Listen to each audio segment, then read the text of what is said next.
Welcome to Lost Delivery. Under its rule. In the winter of 1819, something began speaking inside a farmhouse in rural Tennessee, and it did not speak to comfort or warn.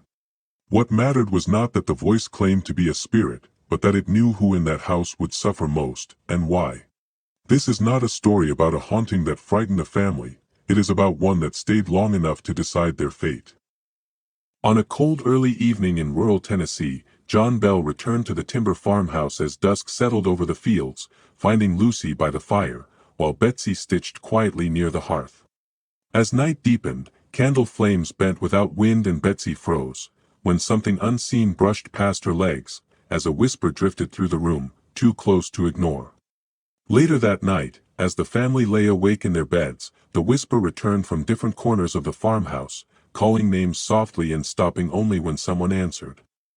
By morning, thin red scratches appeared along Betsy's arms beneath her nightgown, and Lucy realized with quiet dread that whatever had moved through the house the night before had learned how to touch. The following evening, as lamplight dimmed, John Bell gathered the family in the main room and spoke firmly into the still air, demanding the presence leave his home.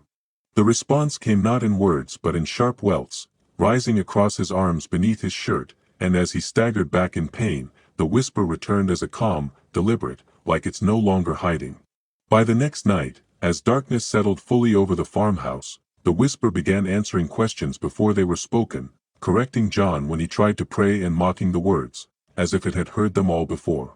When Lucy attempted to lead Betsy from the room, invisible hands forced the girl back into her chair, making it clear that resistance was now being noticed. In the late-night hours that followed, the whisper began speaking at length, recounting private arguments and old grievances the Bells had never shared beyond their walls.